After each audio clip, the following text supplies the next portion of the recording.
Алроса не будет менять стратегию и сохранит фокус на добыче алмазов. Это предусматривает долгосрочная программа развития компании до 2023 года. Документ был принят во время недавнего заседания наблюдательного совета алмазного гиганта. О его итогах расскажет Александр Шершуков. Повестка последнего в уходящем году заседания наблюдательного совета Алроса была весьма насыщенной. Участникам собрания предстояло проработать 16 вопросов, среди которых утверждение долгосрочной программы развития и принятие бюджета на следующий год.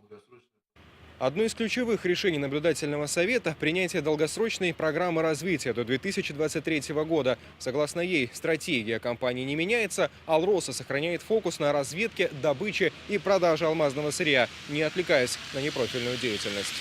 Программа развития предусматривает, что Алроса в ближайшем будущем увеличит добычу алмазов до 41 миллиона карат.